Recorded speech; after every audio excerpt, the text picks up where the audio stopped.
There's this thing nobody tells you about grief. The person you lost stays frozen in time, but you keep aging past them. My son Julian died when he was 7. I'm 34 now. In another 3 years, I'll have lived more of my life without him than with him. The math makes me sick. People ask how I'm doing, and I lie. I say it gets easier. That's what you're supposed to say, right? The truth is, some days I forget he's gone. I'll be at the grocery store reaching for the sugar cereal he liked, the one with the cartoon alligator on the box, before I remember. Other days I can't forget for even a second. It's like having a stone in your shoe you can't shake out. This awareness that something fundamental is wrong with the world.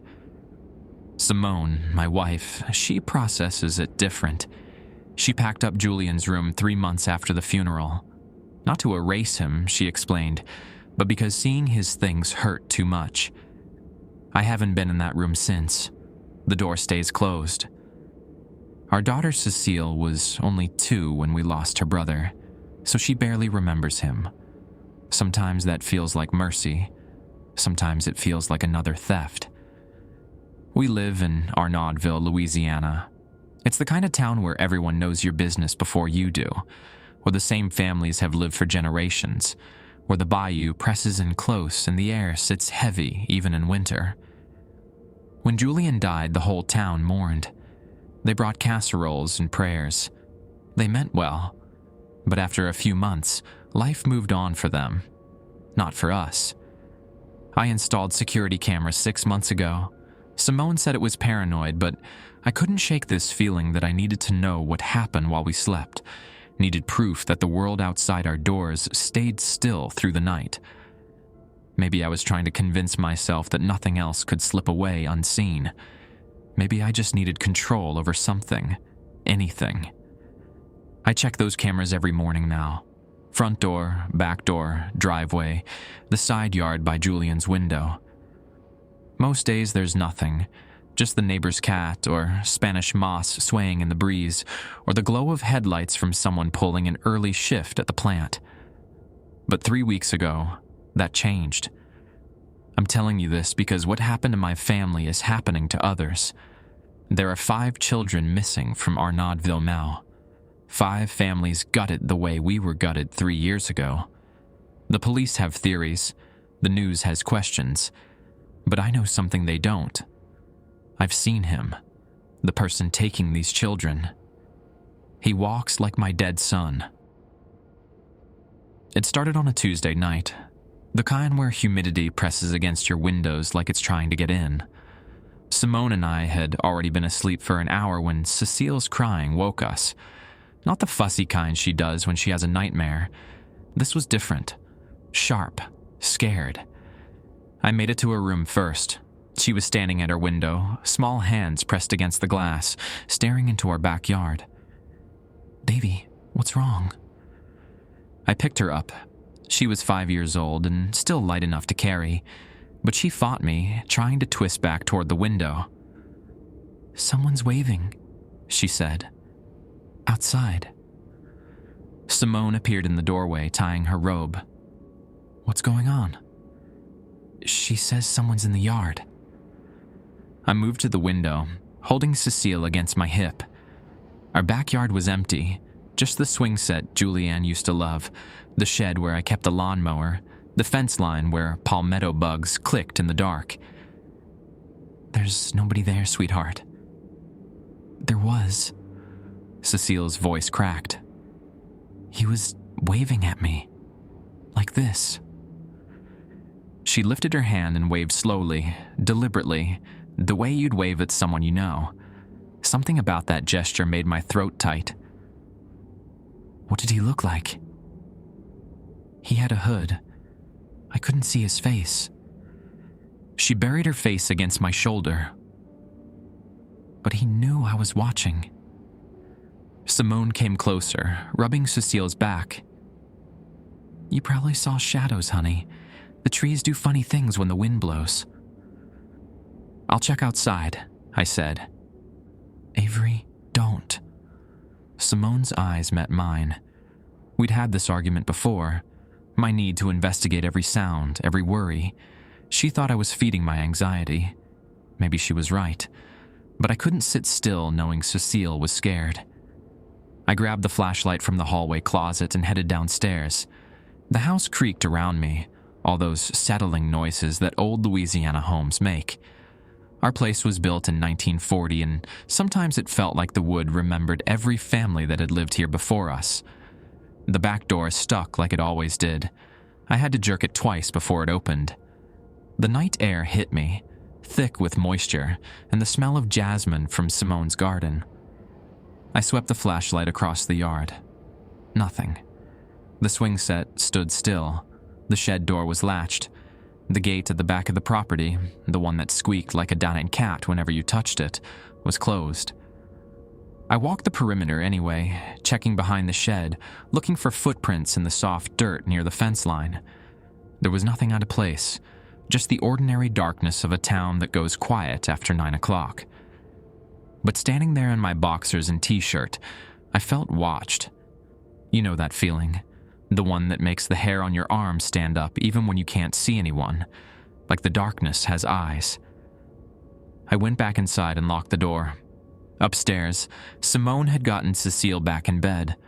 I stood in the doorway and gave them a thumbs up. All clear. Nothing out there. Cecile wasn't buying it. "He was there, Daddy." "I believe you saw something," I said carefully. "But sometimes our eyes play tricks in the dark. Remember when you thought the coat rack was a monster?" She didn't smile. "This wasn't a coat rack." I sat on the edge of her bed. "Tell you what, tomorrow morning I'll check the cameras. If someone was in our yard, we'll see them. Okay?" That seemed to calm her down. She nodded and pulled her blanket up to her chin. Simone walked me back to our bedroom. "You think it was nothing?" "Probably," I said, but I didn't believe it. I lay awake until the clock read 4:17 a.m., listening to the house, listening to the night outside, waiting for morning so I could check those cameras. I made coffee at 6:30, my hands shaking enough that I spilled grounds on the counter. Simone was still asleep. Cecile wouldn't be up for another hour. The house had that early morning quiet that feels fragile, like speaking too loud might crack something. I pulled up the security camera app on my laptop and started scrolling through the previous night's footage. The timestamp showed 10:47 p.m. when we'd all gone to bed. I fast-forwarded through hours of nothing, just the porch light casting long shapes across our driveway, a possum waddling past at midnight, the branches of our live oak tree shifting in the wind. Then, at 3:17 a.m., someone walked into frame. My coffee cup stopped halfway to my mouth. The figure wore a dark hoodie, hands shoved in the pockets, head down. They came from the left side of the screen, walking up our driveway like they had every right to be there. Not sneaking, not hurrying, just walking. They stopped at our front door. I rewound the footage and watched again. The figure stood there for maybe 10 seconds, facing the door, completely still. Then they turned and walked around the side of the house, disappearing from the front camera's view. I switched to the backyard camera. There they were again, entering the frame at 3:18 a.m. And this is where my stomach dropped. They walked through our yard like they'd done it 100 times before. Our back gate squeaks. Everyone who's ever visited knows you can't open it without announcing yourself. The hinges sound like a rusty door in a horror movie. But the figure didn't use the gate. They went around it, squeezing through a gap in the fence where 2 boards had rotted away last summer. I'd been meaning to fix it, but never got around to it. Only our family knew about that gap. The figure kept walking, crossing the yard at an angle that avoided the motion sensor light near the shed. That light was temperamental. It would flick on if you walked within 6 feet of it, but they stayed just outside its range, like they knew exactly where the boundary was. Then they stepped over something. I paused the footage and zoomed in. There, in the grass near Simone's garden, was the loose flagstone that had been wobbling for months. If you stepped on it wrong, it would tilt and nearly trip you. Everyone in our family had learned to step over it. This person stepped over it too. They walked to the swing set, stood there for a moment, then moved towards Cecile's window. I could see them tilt their head back, looking up at her room. They raised one hand and waved, slowly, the way Cecile had demonstrated to me last night. I watched them stand there waving at my daughter's window for 30 seconds. Then they lowered their hand and looked directly at the camera I'd hidden in the eaves of the shed. They stared into it. Even with the hood up, even with the darkness, I could feel them seeing me. Not seeing the camera, seeing me, watching this footage, trying to make sense of it. Then they left, back the way they'd come, around the gate, through the gap in the fence, disappearing into the pre-dawn darkness at 3:21 a.m. I sat there staring at the frozen frame, my coffee going cold. Avery? I jumped. Simone stood in the kitchen doorway, squinting against the morning light coming through the window. "You're up early," she said. Then she saw my face. "What's wrong?" "Come here." My voice sounded distant, like it was coming from someone else. "You need to see this." She came around the table and looked at the laptop screen. I replayed the footage from the beginning. We watched in silence as the hooded figure walked through our property, avoiding every obstacle, knowing every quirk of our yard. "Jesus Christ," Simone whispered when it was over. "Who is that?" "I don't know. But they've been here before. They know this place. We need to call the police." "And tell them what? Someone walked through our yard without stealing anything or doing any damage?" "They were waving at our daughter's window, Avery. That's not normal."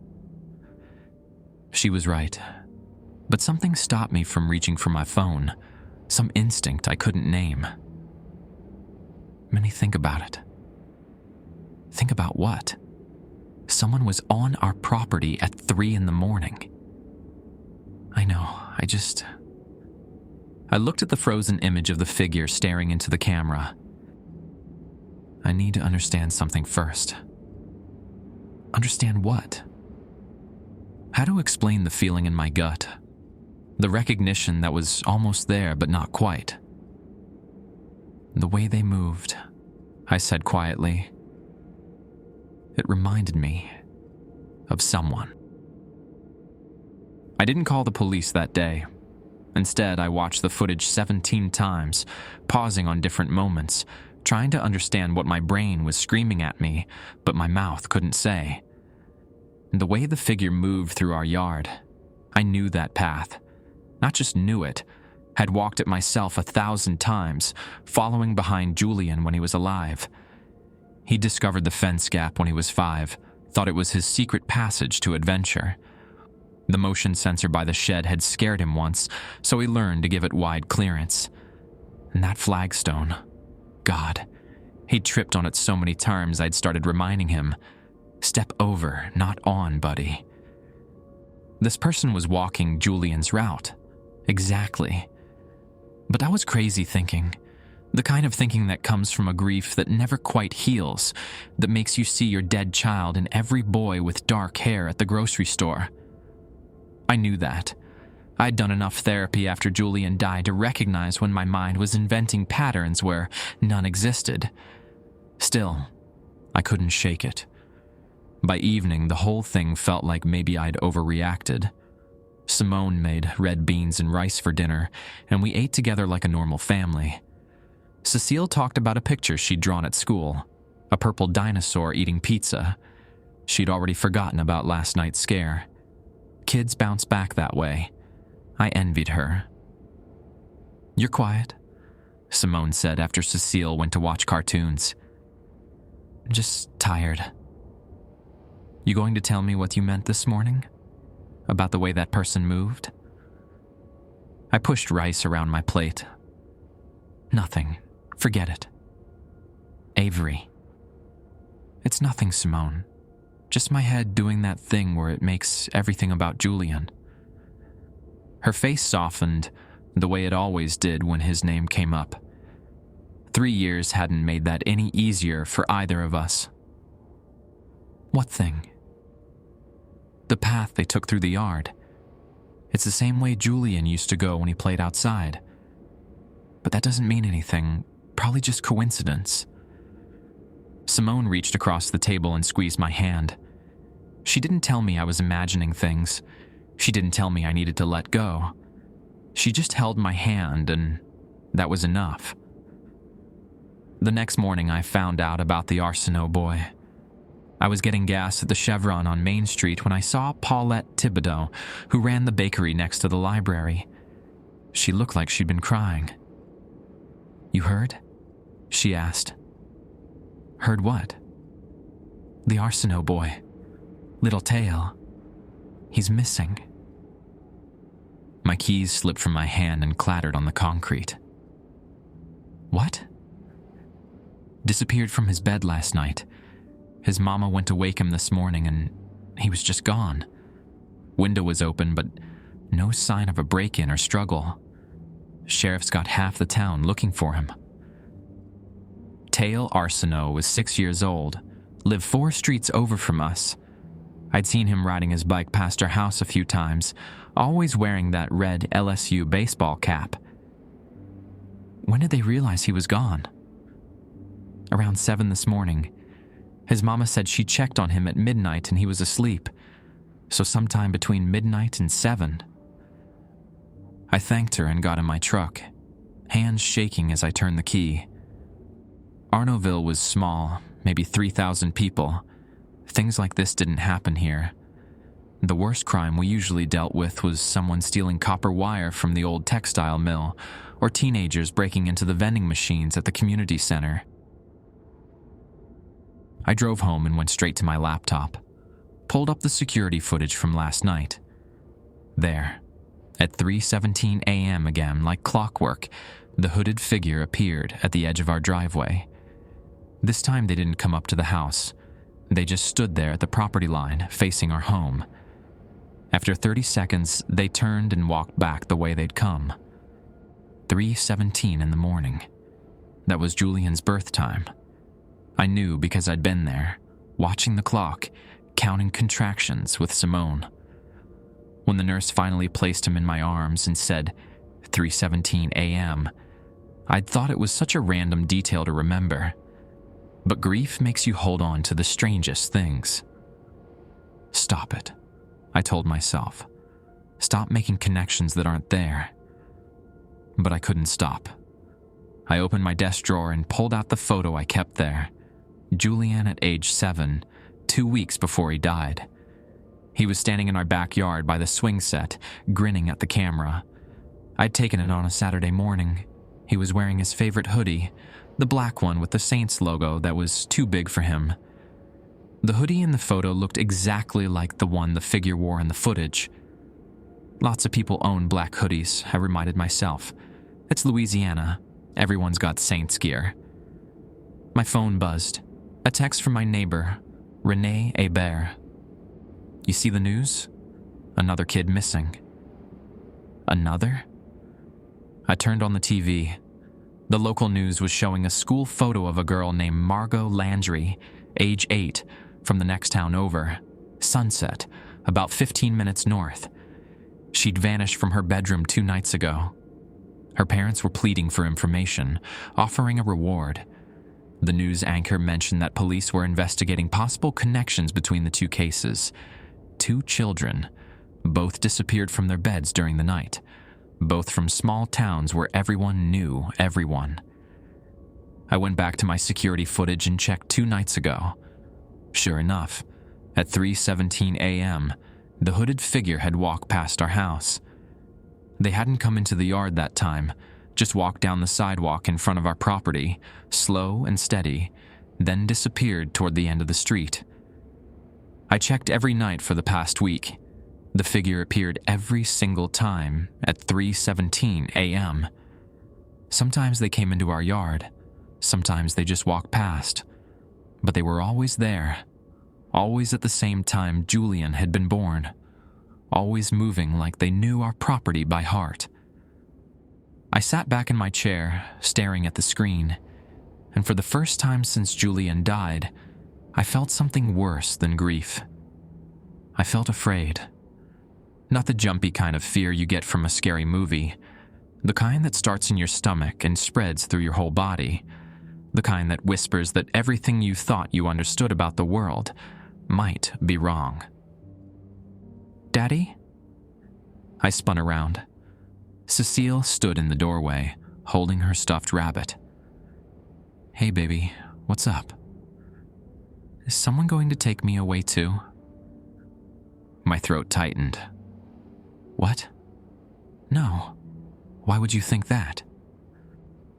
"I heard you and Mama talking about the missing kids."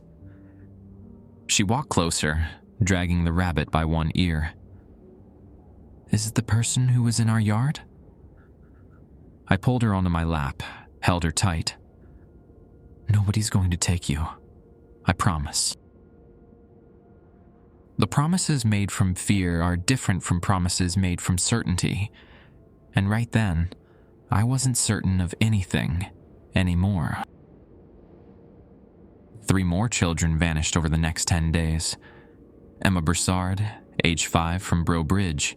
Her bedroom window had been left cracked for air. By morning, she was gone. Luke Guidry, age 7, from St. Martinville. His parents heard nothing. The boy's shoes were still by his bed. And then Amelie Vincent, age 6, right here in Arnoldville. Her house was only 6 blocks from ours.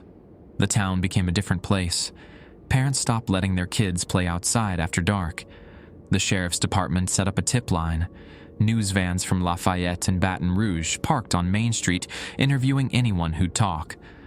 A few families I knew started packing up and leaving town entirely, staying with relatives in Houston or New Orleans until this was over. I checked the security footage every morning now, compulsively, the way someone might check their phone for messages from someone who's never going to text back.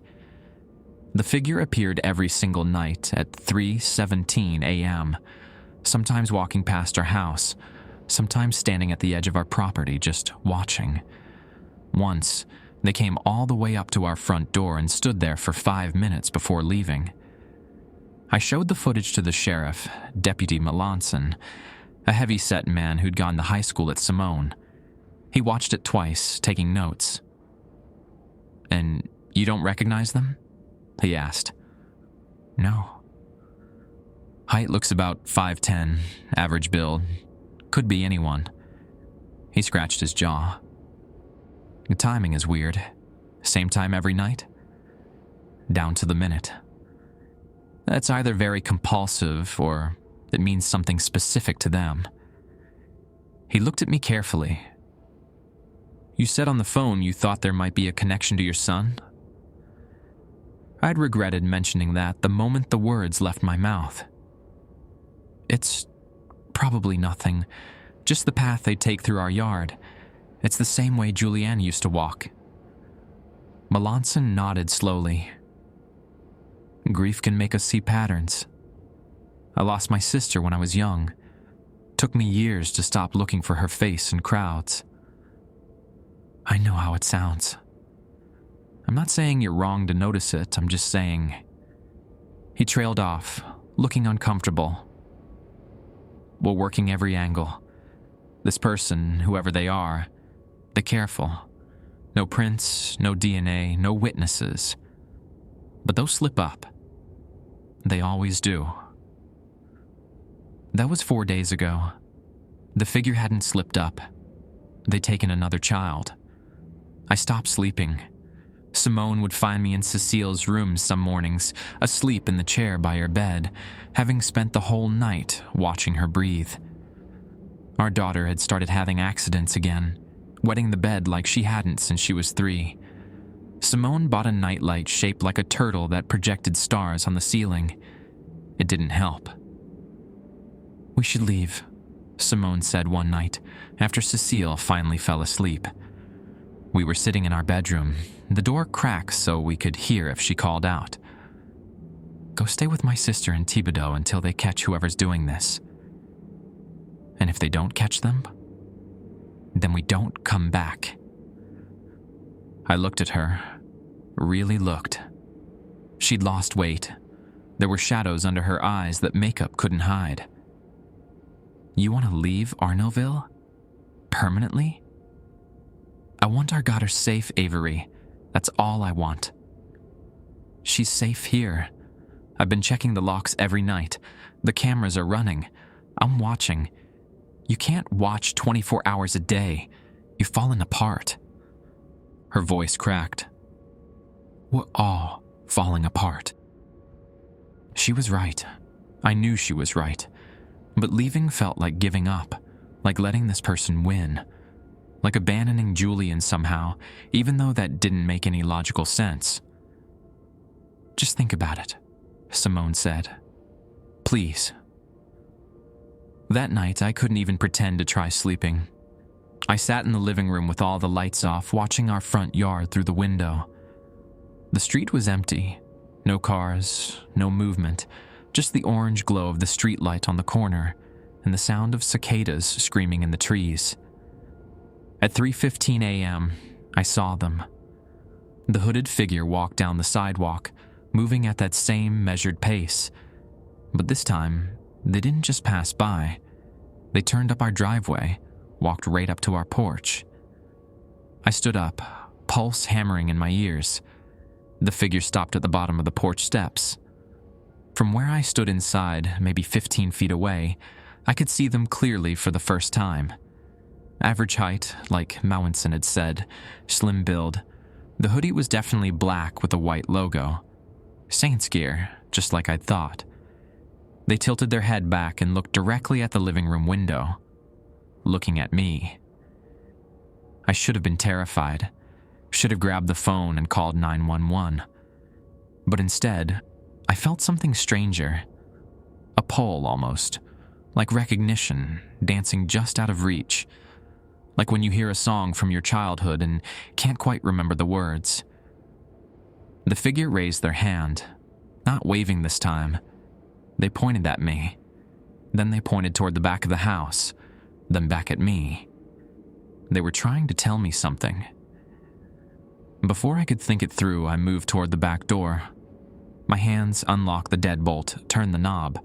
I stepped out onto the back porch. The night air wrapped around me, humid and thick. I could hear a dog barking somewhere streets away. The security camera on the shed blinked its little red light, recording everything. The figure came around the side of the house. We stood there, maybe 20 feet apart, looking at each other.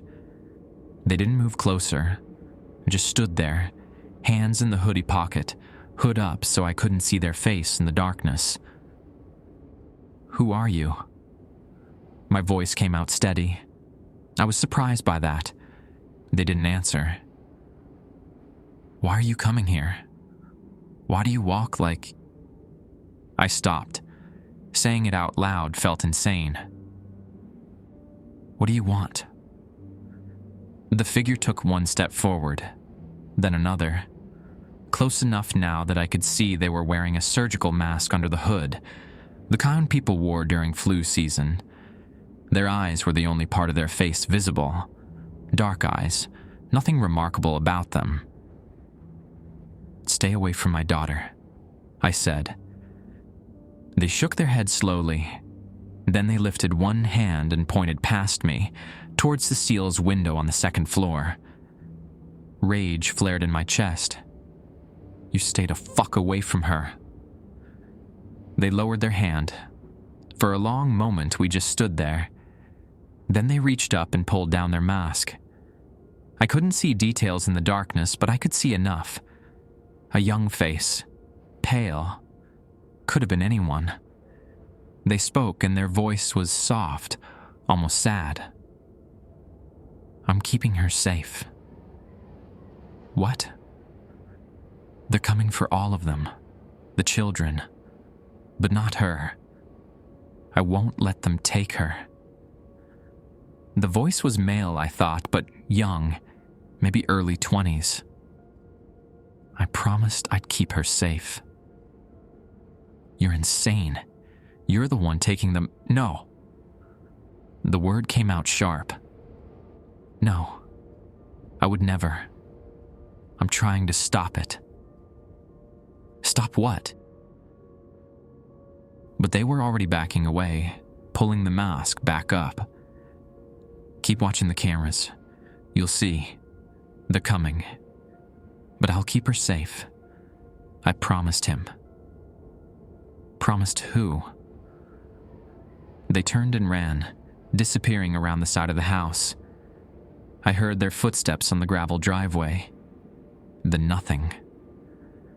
I stood there, shaking, trying to process what had just happened. Then I ran back inside, locked the door, and went upstairs to check on Cecile. She was asleep, hugging her rabbit, peaceful and unaware. Simone stirred as I came into our bedroom. What's wrong? Nothing. Just checking the house. Avery. I saw them. The person from the cameras. They were here. She sat up fast. What? Did you call the sheriff? I should have. I knew I should have. But something in the way the figure had spoken, the sadness in their voice, the words they'd used. I promised him. It was digging into my brain like a splinter. Not yet, I said. I need to check something first. I went back downstairs and pulled up the footage of our confrontation, watched the figure's face when they pulled down the mask. The image was grainy, backlit by the porch light, but I could make out features. Young, like I'd thought. Dark hair. Something familiar about the shape of their face that I couldn't quite place. I froze the frame and stared at it until my eyes burned. Who were they? And what had they promised? My dead son. I didn't sleep for the next 48 hours. Just sat at my laptop, going through old photos, old videos, trying to find that face. The one from the security footage. The one that had stood in my backyard and said they'd made a promise to my son. Simone thought I was losing it. Maybe I was. You need to call Melanson, she said on the third morning, finding me at the kitchen table surrounded by printouts from the camera footage. Show him what you saw. I will. I just need to figure something out first. Figure what out, Avery? That person was on our property. They admitted to stalking us. What else is there to figure out? They said they were protecting Cecile, but someone else is taking the kids. And you believe them? Did I? I didn't know anymore. But something in their voice, the way they'd said, I promised him, it felt true. Or at least, they believed it was true. Simone left for work looking exhausted. Cecile went to school with strict instructions to stay with her teacher at all times, and I kept searching. I went through Julian's old things, the boxes Simone had packed away 3 years ago, the ones I'd never opened, his school papers, his drawings, a Valentine's Day card he'd made me with crooked hearts and too much glitter. Each item felt like picking at a wound that had never quite closed. At the bottom of one box, I found his class photos from first grade, 23 kids smiling at the camera, Julien in the front row with his gap-toothed grin. I studied each face, looking for anything that matched the person I'd seen. Nothing. Then I found his birthday party photos from when he turned 7, the party we'd thrown 2 months before he died. We'd rented the community center, invited his whole class. There were kids everywhere in these photos, climbing on the playground equipment, eating cake, playing tag. In one photo, taken near the end of the party, most of the kids had left. Julien sat on the swing, and standing behind him, pushing the swing, was a teenager, maybe 15 or 16 years old, thin build, dark hair. I flipped the photo over, my mother's handwriting on the back.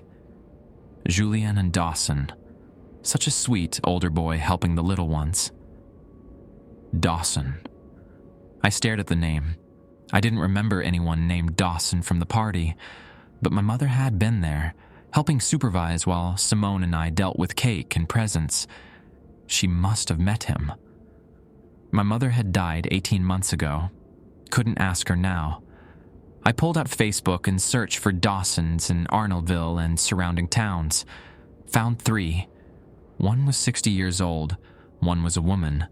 The third had a private profile, but the profile picture showed a young man, maybe early 20s, with dark hair and a thin face. Dawson Thibodeau. The last name rattled something loose in my memory. Thibodeau. There was a family by that name who'd lived on the edge of town when we first moved here. They'd had a son around 16, quiet kid who kept to himself, but they'd moved away not long after Julien died. I remembered because Simone had mentioned it, said the mother told her they needed a fresh start somewhere else. I searched deeper, found an old article from the Arnoldville Gazette about a high school basketball game where Dawson Thibodeau had scored 12 points. Found his name in a list of honor roll students. Found nothing else. It was like he'd existed just enough to leave a footprint, then vanished. By noon, I'd called the sheriff's office and left a message from Mouinson with Dawson's name. Then I did something I knew I shouldn't do. I drove to the old Thibodeau house. It was on Rue des Cyprès, a narrow road that dead-ended at the bayou. The house was small, paint peeling, with a yard full of weeds. A for sale sign had been planted near the mailbox, sun-faded and leaning in an angle. Nobody had lived here in years from the look of it. I got out of my truck and walked up to the porch. The front door was locked, but I cut my hands against the window and peered inside. Empty rooms, dust coating the floors. Nothing. Around back, I found a window that had been broken. Probably kids exploring the abandoned house. I hesitated for maybe 3 seconds before climbing through. The house smelled like mildew and rot.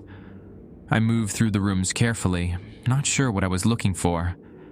The kitchen had old linoleum curling at the edges. The bathroom still had a shower curtain, yellow with age. And then I found what must have been Dawson's bedroom. It was the only room that wasn't completely empty. There was a mattress on the floor, stained and torn, and covering one entire wall, dozens of photos and newspaper clippings. My legs went weak. They were all of Julien. Photos from the newspaper article about his death, printouts from his obituary, a program from his funeral service. But mixed in were other photos, ones that made my skin crawl. Pictures of Julien at school, playing at recess, Julien riding his bike on our street, Julien in our backyard on the swing set. Someone had been watching my son, taking pictures of him. For how long? In the center of the wall, written in black marker in large letters, "I'm sorry I couldn't save you." Below that, smaller, "I'll save her. I promise." I pulled out my phone with shaking hands and started taking photos of everything. The wall, the pictures, the words. Evidence. This was evidence of something, though I didn't fully understand what yet. My phone rang and I nearly dropped it. Melançon's number. "Mr. Duval? Got your message about Dawson Thibodeau. I made some calls." "What did you find?" "Well, that's the thing. Not much. Family moved to Morgan City 3 years ago, but Dawson wasn't with them. He'd turned 18 about a month before they left, so legally he was an adult. Parents said he wanted to stay in the area, get his own place." "Where is he now?" "Don't know. No current address on file, no employment records I can find, no social media activity since about 6 months after his family left." A pause. "What made you think of him?" "I found an old photo. He was at Julian's birthday party, and I think he might be the person in my security footage." "Hold on. You're saying Dawson Thibodeau is the one who's been coming to your house?" "I'm at his old house right now. You need to see what's in here." Melanson voice sharpened. "You broke into a house?" "The window was already broken. There's photos of my son all over the wall, dozens of them. Someone was watching Julian before he died." "Jesus. Okay, stay there. Don't touch anything else. I'm sending a unit now." I waited outside until 2 deputies arrived, then Melanson 20 minutes later. They documented everything, took my statement, put out a bolo for Dawson Thibodeau. Melanson pulled me aside while the deputies worked. "This changes things. If Thibodeau was obsessed with your son, and now he's focused on your daughter..." He didn't finish the thought. Didn't need to. "We're going to put a patrol car outside your house tonight, and I want you and your family to seriously consider relocating until we find him." "What about the other missing kids? You think he took them?" Melanson looked uncomfortable. "We're exploring that possibility. The profile fits. Young male, socially isolated, previous fixation on the child. But we need more evidence." I drove home feeling numb. Simone's car was already in the driveway. I'd forgotten she was leaving work early to pick up Cecile from school. When I walked in, they were in the kitchen. Cecile was eating apple slices at the table. Simone's face was pale. "What happened?" I asked. "Another one." Her voice was barely above a whisper, conscious of Cecile listening. "Baptiste Landry, age 7. His mother found his bed empty this morning." That made 6 children, 6 families destroyed, 6 kids who might never come home. I looked at Cecile, happily crunching her apple slices, unaware of how close the darkness was pressing in. "We need to talk," I said to Simone. "Upstairs." I told her everything. About Dawson Thibodeau, about the shrine to Julian in his old bedroom, about what the person in our backyard had said, that they were protecting Cecile, that they'd promised Julian. "Oh my God," she whispered when I finished. "He was stalking our son?" "I think so. And now..." I couldn't finish the sentence. "Now he's stalking my daughter." Simone's hands were shaking. "We're leaving. Tonight. We're packing a bag and going to my sister's." For once, I didn't argue. "Okay, let's get..." A sound from downstairs. Cecile crying out. We both ran, found her standing by the back door, pointing outside. "He's here," she said. "The man from my window. He's standing in the yard again." I looked where she pointed. There, in the fading afternoon light, stood the hooded figure. Dawson Thibodeau. Just standing there, watching our house. I grabbed my phone to call 911. By the time I looked back up, he was gone. The patrol car sat outside our house from 6 p.m. onward.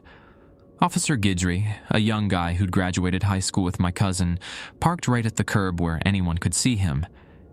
It should have made me feel safer. It didn't. We packed in a hurry. Simone threw clothes into suitcases while I gathered Cecile's things, her favorite books, the stuffed rabbit, her nightlight. Our daughter sat on her bed watching us, quiet in a way that worried me more than her crying would have. "Where are we going?" she asked. "To Aunt Nicole's house," Simone said, forcing brightness into her voice. "Won't that be fun? You can play with your cousins." "For how long?" "Just until things settle down here." Cecile looked at me. "Is it because of the man in the yard?" Kids know. They always know when adults align. I knelt down next to her. "Yeah, baby. We just want to be extra careful." "Is he going to follow us?" The question hit me like cold water. Would he? Dawson clearly knew everything about us, our routines, our property, probably our relatives too. If he'd been watching Julian for who knows how long, what else had he learned? No, I said, hoping I wasn't lying. He won't. By 8 p.m., we were loaded up. I did one last walk through the house, checking windows, making sure everything was locked, even though we wouldn't be here. Old habits. My phone buzzed. Melanson. Just wanted to update you. We found Dawson's truck abandoned near the old sugar mill. Running the plates now, dusting for prints. Looks like he's been living out of it. Any sign of the missing kids? Not yet, but we've got search teams combing the area. We'll find him. Thanks for the update. Drive safe tonight. Call me when you get to Thibodeau. I hung up and found Simone standing in Cecile's doorway, staring at the empty room. You okay? This is the second time we've run from something we can't understand, she said quietly. First with Julian's death, now this. We're not running. We're being smart. She looked at me. When did you start lying to yourself? Before I could answer, Cecile screamed from downstairs. We bolted. Found her in the living room, pressed against the wall, pointing at the front window. He's out there. On the porch. Officer Guidry was already out of his patrol car, flashlights sweeping our porch. I opened the door a crack. Anything? Nothing.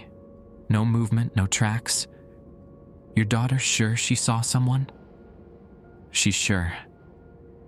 Cecile was crying now, and Simone held her close. Let's just go. Please, Avery. Let's just get out of here. I nodded. We piled into the truck, me driving, Simone in passenger seat. Cecile buckled him back with her rabbit clutched tight. Officer Guidry followed us to the town limits, then waved us arm. The road to Thibodeau was dark and empty, lined with cypress trees that pressed in close.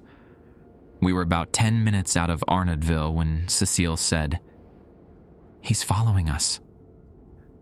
I checked the rearview mirror. Nothing but darkness. There's nobody there, baby. There is. He's in the truck bed.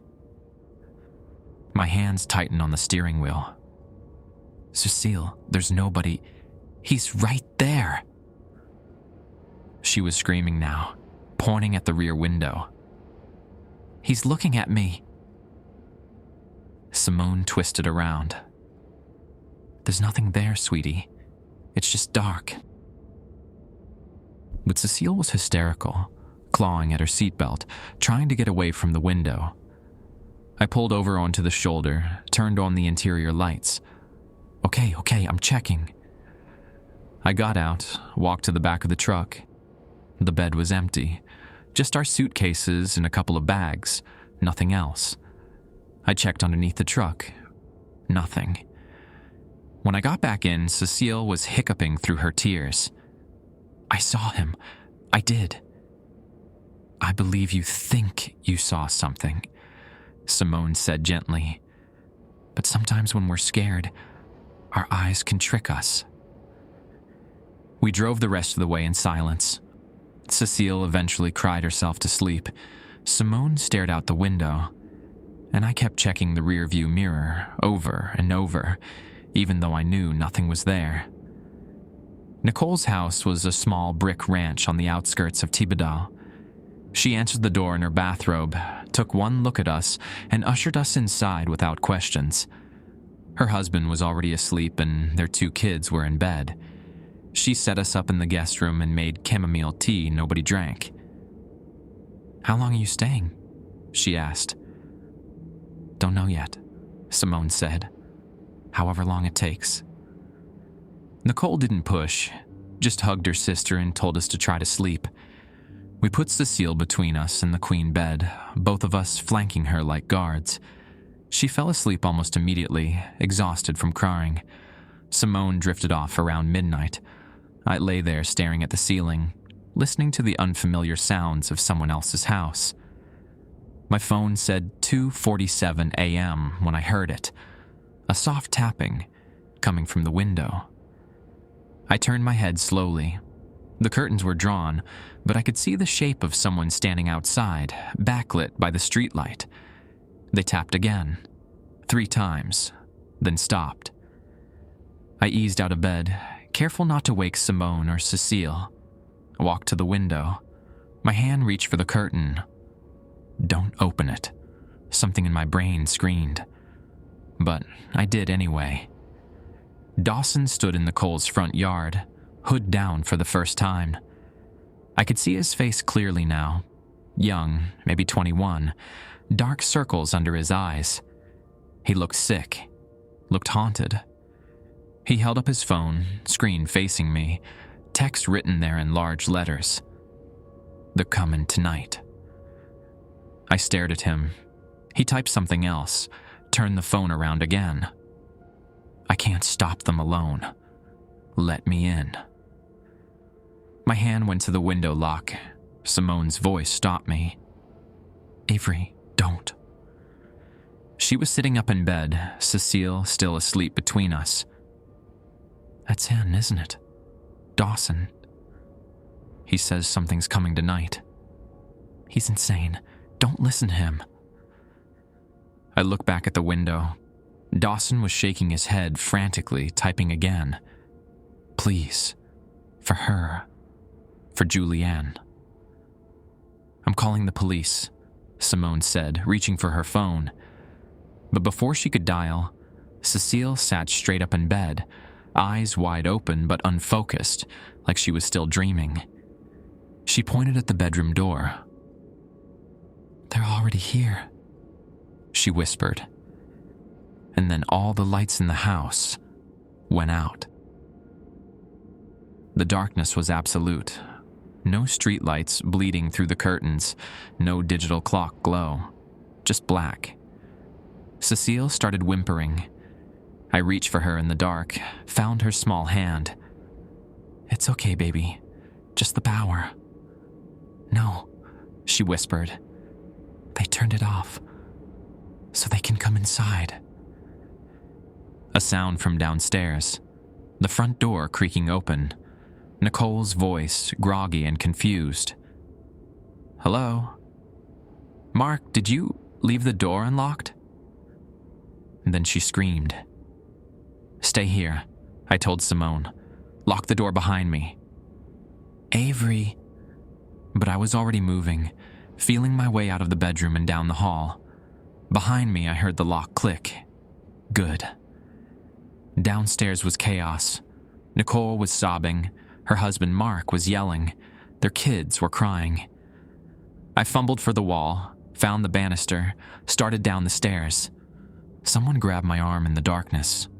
I shouted, jerked away. A voice I didn't recognize whispered close to my ear. "Where is she?" I swung blindly, my fist connected with something solid, the grip released. I kept moving down the stairs, pulled out my phone for light. The screen illuminated a scene from a nightmare. Nicole's front door stood wide open. Mark was on the floor, bleeding from his nose. Nicole had her kids behind her, backing toward the kitchen. And standing in the doorway were 3 figures in hooded sweatshirts, faces hidden. They stood perfectly still, not threatening, not advancing, just watching. "Get out of my house!" Mark shouted, getting to his feet. The figures didn't move. A 4th person pushed past them, Dawson, breathing hard, wild-eyed. "They won't hurt you. Just tell them where the girl is." "You brought them here?" I couldn't believe what I was hearing. "I didn't have a choice. They would have found her anyway." He looked at me desperately. "Please, just give her to them. They'll take her and leave. Nobody else has to get hurt." "You're fucking insane!" One of the hooded figures moved then, reaching into their pocket, pulled out something small. My stomach dropped when I saw what it was. Cecile's rabbit. The stuffed one she'd been holding in the truck. "How did you—" I started, then understood. They'd taken it when we stopped. When I checked the truck bed and found nothing, one of them must have been hiding underneath, must have reached up and taken it from beside her. They'd been back close to my daughter. From upstairs, a scream. Simone. I ran, taking the stairs 3 at a time. Behind me, I heard Nicole yelling for Mark to call 911, heard the hooded figures moving, heard Dawson shouting something I couldn't make out. The guest room door was still locked. "Simone, open up!" The lock turned. Simone stood there, her face white. She woke up crying, said she heard her brother calling her. I told her it was a dream, but she won't calm down. I pushed past her. Cecile was sitting on the bed, tears streaming down her face, staring at the closet door. "He's in there," she said. "Julian's in there. Baby, that's not possible. He wants me to come play with him. He says it's been too long." My skin prickled. "Cecile, look at me. There's nobody in the closet." "Open it then." Simone grabbed my arm. "Don't." But I had to know. Had to prove to my daughter that her dead brother wasn't hiding in a stranger's closet. I walked over and yanked the door open. Empty. Just coats and boxes. "See? Nothing there." Cecile screamed. Not at the closet. At the window. I spun around. Someone was standing outside, face pressed against the glass. But the guest room was on the second floor. Nobody could be standing there unless... The face moved back slightly, and in the street light that it flickered back on, I saw features I'd memorized from 3 years of photographs and dreams and grief. Julian's face. My son's face. 7 years old, exactly as he'd looked the day he died.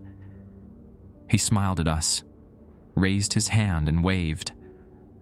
Simone made a sound like something breaking inside her. I couldn't move, couldn't breathe. The figure tilted its head, too far, the wrong angle, and mouthed something. "Come play." Then Cecile was running toward the window. I lunged for her, but Simone got there first, grabbing our daughter and pulling her back. The window exploded inward, glass everywhere, and something came through. Not Julian. Not anymore. The last thing I remember is Simone falling, Cecile screaming, and a voice that sounded like my dead son saying, "I've missed you, Daddy." Then nothing. I woke up to sirens and red and blue lights painting the walls. My head throbbed. There was glass in my hair, on my clothes. I was lying on the floor of the guest room. Simone was next to me, just starting to stir, and the bed where Cecile had been was empty. They'd taken her. While we were unconscious, while the police were on their way, they'd taken our daughter. I screamed her name until my voice gave out, but she was already gone. They found Dawson Thibodeau 3 days later in an abandoned hunting camp deep in the Atchafalaya Basin. He was alone, surrounded by children's drawings taped to the walls, drawings of families, mothers, fathers, sons, daughters, all smiling, all done in the same handwriting. Moenson showed me the photos from the scene. I didn't want to look, but I had to. Needed to understand what had taken my daughter. The camp had been divided into rooms using plastic sheeting and duct tape. Each room had a bed. Each bed had a name written on the wall above it in marker. Théo, Emma, Luc, Margot, Amélie, Baptiste. The 6 missing children. And at the end, in a room painted to look like Cecile's bedroom back home, same color walls, same furniture arranged the same way, was her name. They hadn't found any of the children, just evidence they'd been there. Clothes, toys, empty food containers. He was building a family, Melanson said quietly. His version of yours. The surveillance footage from Julian's school that we found later explained everything. Hours and hours of it, recorded over 2 years before Julian died. Dawson had been a volunteer teacher's aide, had access to the building, to the children. He'd fixated on my son for reasons no psychiatrist could fully explain. After Julian died, something in Dawson shattered. He started following our family, learning our routines, walking the paths Julian used to walk at the exact times he used to walk them.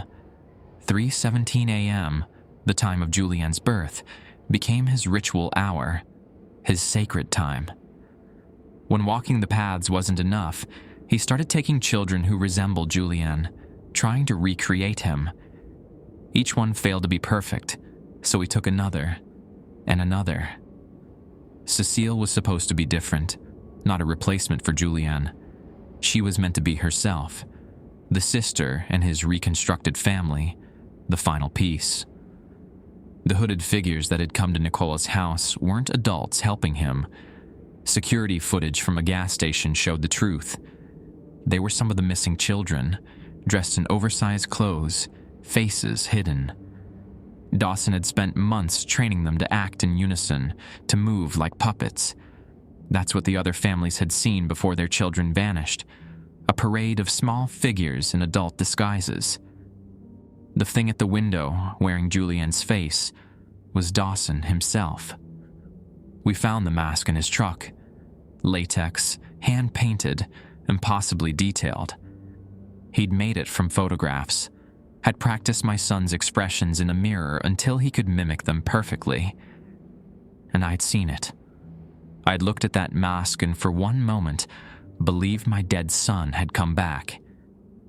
That belief had cost me everything. It's been 4 months. The FBI is still searching.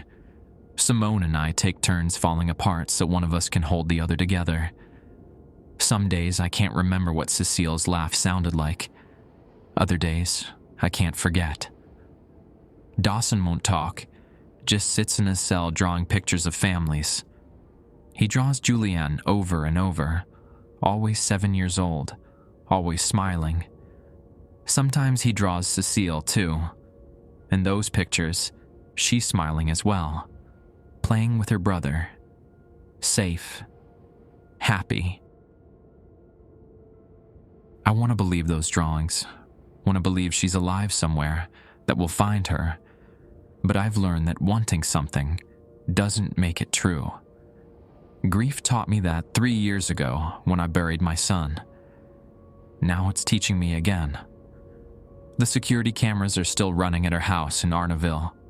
Nobody's lived there since that night. But every morning at 3:17 a.m., they record the same thing. An empty yard, an empty street, and the ghost of a boy who died too young.